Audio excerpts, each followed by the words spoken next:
And then fast forward and I find this business and I see the Trays and the Jacks and you and our old buddy who's selling 510 a week, 510 a week, 510 a week. And I'm like, how is this even possible? We buy leads, we go meet with families that are interested in buying insurance.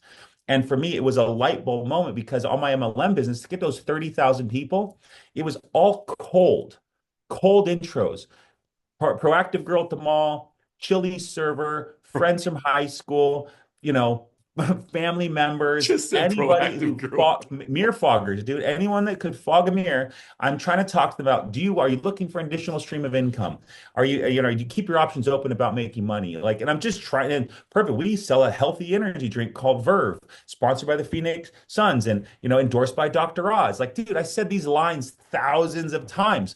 And some people would buy it, some people would be interested, some people were like, ew, no. And then I just was like, well, this is my chance. This is my opportunity that I'm in to try to make money. I make myself uncomfortable. I make them a little uncomfortable, but maybe they want to buy my product. I'll make that $10. If maybe they want to build a team and I can make a quarter if they start to build people. And that's the world I was in. I did not know you could buy interested people and sell the $83 policy and get paid $1,000 in 2 days. I didn't know. Hi, everybody. Grady Polson. Welcome to the America Agency.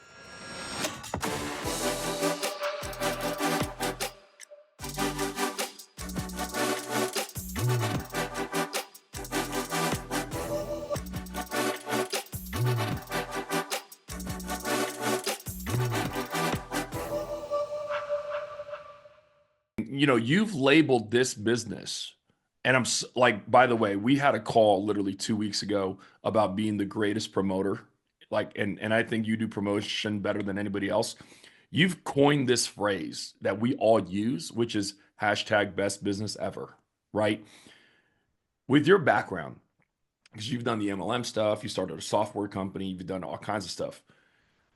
The 50% of the people that are brand new here, right? Not the ones, we're not talking to the guys that are here, that have been here for a year or two, the brand new people. Why did you coin that phrase? I mean, being honest, it's because I've been through a lot of other businesses, right? From cleaning carpets when I was 14 to You do selling. Kirby? I didn't do, I was like my neighbor. I just cleaned carpets for him. Got He it. hired Got it. me I for was 12 like, hours a day and paid me $40 cash, which was, 220s. But at 14, you're like, that's a ton of money. Hindsight, he just paid me like $6 an hour. So it wasn't like, but when you're 14, this is 25 years ago. I mean, that was holy cow mold. that was $1 million Um, for you. that was a ton of money. So I saw that. Then I got into MLM or serving tables and did that. Then got into MLM. Then got into software, which my MLM experience taught me a ton. But at my peak, I had 30,000 people buying my products monthly in my downline, 30,000, and I was making like $7,000 a month.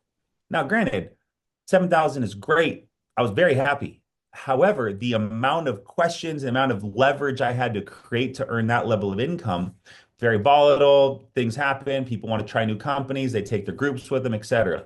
So I got into software sales and built a software company up. Me and my partners um, built it up to $300,000 in gross revenue. It was exciting times. Money's flying in. Problem is, as I've told this story before, is like when you are the owner, you eat last.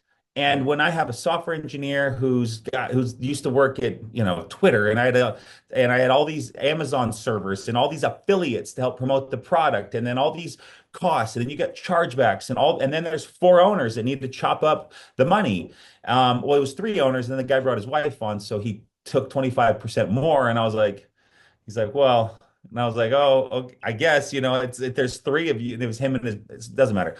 But, then you eat last and, you fast forward. I mean, I'm doing 300,000 a month over a year. And I think I was making 40, $50,000 working 100-hour weeks, doing affiliate calls, trainings, all this stuff. And then, trying to hope we get bought by Google. And then fast forward and I find this business and I see the Trays and the Jacks and you and our old buddy who's selling 510 a week, 510 a week, 510 a week. And I'm like, how is this even possible? We buy leads, we go meet with families that are interested in buying insurance.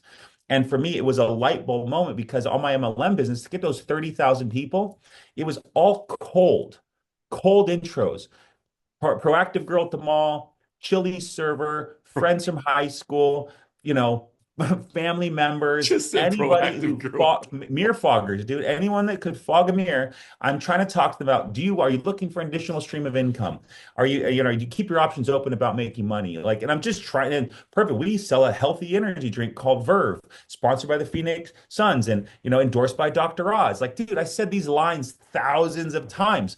And some people would buy it, some people would be interested, some people were like, ew, no. And then I just was like, well, this is my chance. This is my opportunity that I'm in to try to make money. I make myself uncomfortable. I make them a little uncomfortable, but maybe they want to buy my product. I'll make that $10. If maybe they want to build a team and I can make a quarter if they start to build people. And that's the world I was in. I did not know you could buy interested people and sell the $83 policy and get paid $1,000 in 2 days. I didn't know. So for everyone that is finding this business, everything else sucks but life insurance sales. And you can quote that. There's so many things that I haven't tried everything, but there's a lot of things out there that I've been around, know of, from affiliate marketing and Forex trading and, crypto we joked about a little bit ago, all these things. But from a business standpoint, and I talked many times just from my experience in restaurants, to you go spend $500,000 building out a restaurant. You spend $25,000-$30,000 paying that lease. You spend months building it out and then hiring staff and trying to hire children to be the servers and run it. And then you need to get people in there. Like at the end of the day, I only have one sister, two parents, Uncle Larry and Aunt Judy. And when they run out of friends referring them to Grady's Burgers and more, there's no more people to come in. So then what do I have to do? I've got to spend money flyering the cars around my restaurant. I got to run local ads, radio ads, get a guy in a chicken suit spinning a sign on the corner pointing free appetizer. You mentioned the chicken. And that's how I'm going to bring people into my restaurant that I spent probably $1 million starting because I love, creating pomegranate caramelized onion burgers, right? Because I have this thing, because I think I'm a good cook, right? But the reality is I might be a good cook, but I'm not a great businessman. And if I am a good businessman, there's so many things that could go wrong in that scenario.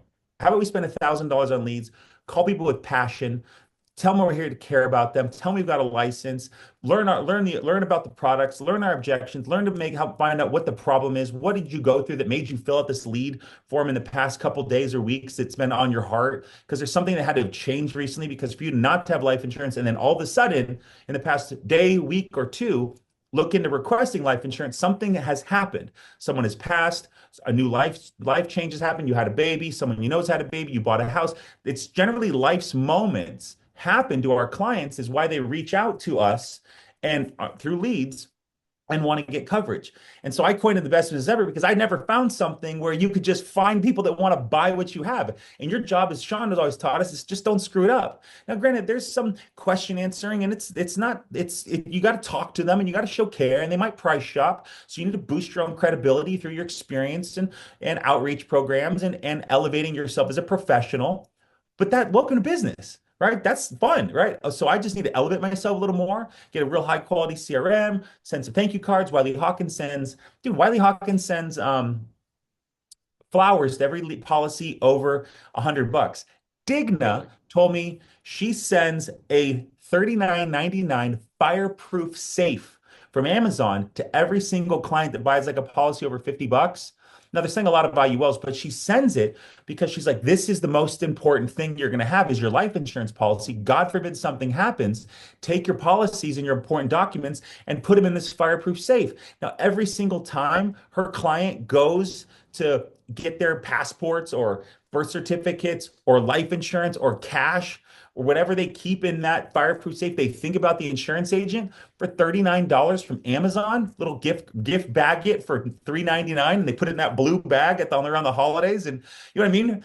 These are the tiny things where you all get to elevate your business, elevate your professionalism, that then keeps more money in your pocket. And then what are they going to do? Probably give you referrals, et cetera. So long story short, that's where I think this is the best business ever, Stephen, because so many of the businesses pale in comparison. Now, granted, you can spend that $1 million as a restaurant owner, hire a chicken soup guy, spend the money flyering, and hope, as creative as I may be, and as funny as I could write the sign on the chicken guy, and as clever as I could be with the card stock ads, double-sided with the free appetizer that you slide on all these cards surrounding the restaurant, people still might not show up because there might be a coli outbreak in arugula, or there might be, there's a whole movement against burgers right now on the news because there are too many cow farts coming out of Argentina, and people are against the methane gas. And all of a sudden, my restaurant that I put $1 million in, no one wants to show up to.